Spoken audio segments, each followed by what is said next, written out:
नमस्कार, times of Swaraj में आप सबों का स्वागत है और मैं हूं संतोष सिंह। और आज हम टाइम्स ऑफ स्वराज में फिर से चर्चा करने जा रहे हैं प्रश्न पत्र लीक मामले का। आज 15वां दिन है। याद करिए, ठीक 15 तारीख को परीक्षा आयोजित थी और उसी दिन हजारीबाग के होटल में रेड चल रहा था। शुरुआती दौर में बीपीएससी प्रश्न पत्र लीक हुआ है ये मानने को तैयार नहीं थे, लेकिन उन्होंने माना भी और परीक्षाएं रद्द भी की। लेकिन पुलिस का अनुसंधान 15 दिनों के बाद भी एक ऐसी जगह आकर ठहर सी गई है जहां वो तय नहीं कर पा रहा है कि इस मामले का मास्टरमाइंड कौन है। ये तय नहीं कर पा रहा है कि आखिर बड़ी मछली कौन है और जो बड़ी मछली है तो उस पर कैसे हाथ डाला जाए, क्योंकि विशाल चौरसिया के आगे जो अनुसंधान जिस दिशा में बढ़ने की कोशिश कर रहा है, मतलब अनुसंधान चाह रहा है कि वहाँ बढ़े, लेकिन एक अदृश्य ताकत आर्थिक अपराध इकाई के पुलिस पदाधिकारियों को रोक रहा है, ऐसा मुझे महसूस हो रहा है। लेकिन मैं तत्पर हूँ कि उस अदृश्य शक्ति तक जरूर पहुँचूँ जो इस प्रदेश में वर्षों बरस से प्रश्न पत्र लीक होना, सॉल्वर गैंग का हर परीक्षाओं में प्रवेश होना, सेटिंग के आधार पर नौकरी मिलना, ये सारे खेल होने के बावजूद भी वो अदृश्य शक्ति आज भी अपनी जगह पर कायम है।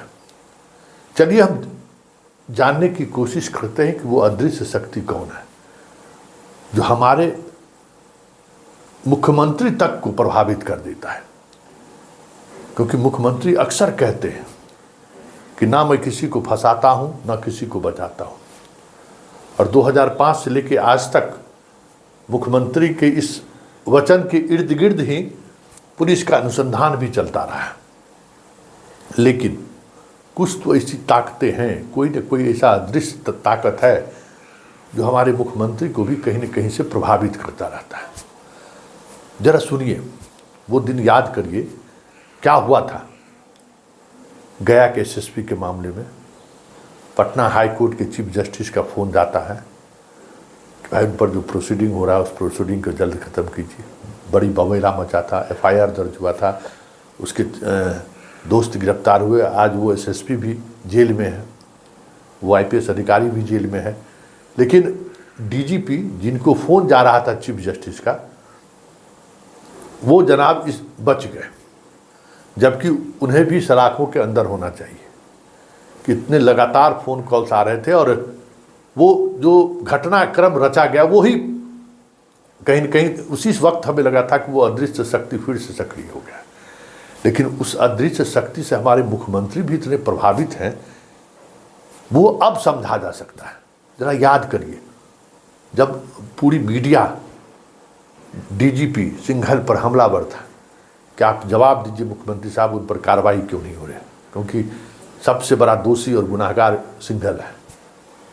उस दौर में मीडिया से बात करते हुए नीतीश कुमार ने क्या कहा था कि हाँ गलती हो गई है, लेकिन बहुत अच्छे ऑफिसर हैं, इनको इस छोटी मोटी गलती को छोड़ दीजिए और अब रिटायर होने वाले भी। तो जरा वो बयान नीतीश कुमार का जो वो बयान है एक बार आप खुद सुनिए, क्योंकि जब बयान आप सुनेंगे तब आप उस अदृश्य शक्ति का एहसास आपको होगा कि वो अदृश्य शक्ति है कौन।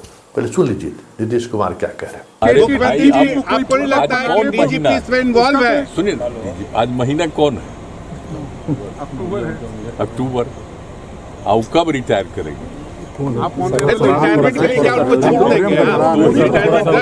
बच्चा है और उनको छूट देंगे। कभी कोई मान लीजिए कि कोई त्रुटि हो गई, कोई गलती से और फिर रियलाइजेशन हो गया तो इस पर ज़्यादा ध्यान नहीं देना चाहिए। बाकी सारा काम ये लोग बहुत मजबूती से कराते हैं, बाकी लॉ एंड ऑर्डर के लिए और सब चीज़ों के लिए, ताकि तेजी से सब जब क्राइम होता है तो उसके बारे में जांच होती है, वो सब तेजी से कराएं। इसके बारे में तो हम लोग करते ही रहते हैं। तो आपने सुना, नीतीश कुमार भी ये मान रहे हैं कि डीजीपी से गलती हुई है, लेकिन अब रिटायर होने वाले हैं तो छोड़ दीजिए, अच्छा काम भी किया है तो इसको माफ़ी दिया जा सकता है। लेकिन माफ़ीनामा तो उन्होंने दे दिया, लेकिन चंद दिनों बाद ही उन्हें सिपाही बहाली का चेयरमैन बना दिया, यह जानते हुए जो खुद कह रहे हैं कि गलती इन्होंने की है। ऐसी बड़ी गलती करने वाले को मुख्यमंत्री चेयरमैन बना देते हैं। मतलब कहीं न कहीं वो अदृश्य शक्ति मुख्यमंत्री को मजबूर किया कि आप इनको चेयरमैन बना दीजिए। चेयरमैन बने तो प्रश्न पत्र लीक हो गया। 21,000 सिपाही बहाली का परीक्षा होना था और धड़ल्ले से प्रश्न पत्र बिकने लगा। कई महीने तक तो सिंघल के दफ्तर तक पहुंचने में आर्थिक अपराध इकाई को कह सकते हैं कि मेहनत करनी पड़ी, अनुमति ही नहीं मिल रहा था।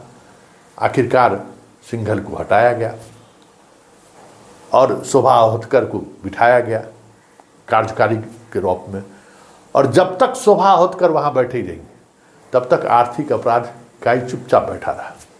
जैसे ही शोभा अहोतकर हटी, हालांकि जो दूसरे अधिकारी गए हैं वो जहाँ तक मैं जानता हूँ वो भी अधिकारी मजबूत अधिकारी है, लेकिन तब जाके सिंघल के जो दफ्तर के जो अलमीरा थे, बाकी लैपटॉप था, उन सब चीज़ों को आर्थिक अपराध इकाई ने सीज किया। इतने दिनों बाद कहीं न कहीं वो अदृश्य शक्ति चीज़ें दिख रही थी। तो वो जो अदृश्य शक्ति है, वो अदृश्य शक्ति भी अतुल प्रसाद को यहाँ तक पहुँचाने पे कामयाब हुआ है। उसी अदृश्य शक्ति का एक स्वरूपा जो है ना, हमारे यहाँ देवी का अलग अलग स्वरूप है, वही स्वरूप अतुल प्रसाद है। और ये सारा खेल के पीछे वही अदृश्य शक्ति है, जिस अदृश्य शक्ति के सामने हमारे मुख्यमंत्री भी मजबूर हैं। उस अदृश्य शक्ति के सामने राज्य के डीजीपी भी मजबूर है। तो सवाल उठता है कि वो अदृश्य शक्ति है कौन? ये तो जानना आप भी चाहेंगे कि वो अदृश्य शक्ति कौन है, जिसके प्रभाव में मुख्यमंत्री भी है, मुख्यमंत्री सचिवालय भी है, डीजीपी है, हर बहाली हर आयोग का चेयरमैन भी है। सोचिए वो कौन सी शक्ति है कि नीतीश कुमार जैसे मुख्यमंत्री को हुई, जो कहते हैं न फंसाता हूँ न बचाता हूँ, वो भी उस शक्ति के सामने नतमस्तक है। और जब तक उस अदृश्य शक्ति पर कार्रवाई नहीं होगी तब तक ये चीज़ें चलती रहेंगी। वो टैक्स याद है, आरसीपी टैक्स, जब सरकार बदली थी उससे पहले बड़ी बड़ी बातें होती थी। आज तो वो साथ में नहीं है, फिर भी कोई है ताकत जो ये खेल खिला रहा है। और उस ताकत पर जब तक उस वो जो अदृश्य शक्ति है कार्रवाई नहीं होगी तब तक हमें नहीं लगता है कि जो बड़ी मछली है उन तक आर्थिक अपराध इकाई पहुंच पाएगी। लेकिन एक सवाल है, वो अदृश्य शक्ति कितना भी बलवान क्यों ना हो, आज मुख्यमंत्री को तो जवाब देना चाहिए कि जिसकी वो तारीफ कर रहे थे आज वो घेरे में ही नहीं है। मुख्यमंत्री के तमाम यूएसबी को कह सकते हैं कि दांव पर लगा रखा है। तो मुख्यमंत्री उस अदृश्य शक्ति से इतनी डरते क्यों है? क्यों नहीं सिंघल आज जेल सलाखों के अंदर में है? क्यों नहीं अतुल प्रसाद और बाकी जो बीपीएससी के जो सदस्य हैं उनसे पूछताछ होती है, चेयरमैन से पूछताछ हो रही है? तो अदृश्य शक्ति जो भी हो, लेकिन अगर इस बात का निर्धारण होगा कि इस पूरे खेल का मास्टरमाइंड कौन है, तो मुख्यमंत्री को तो नैतिक जिम्मेवारी लेनी पड़ेगी।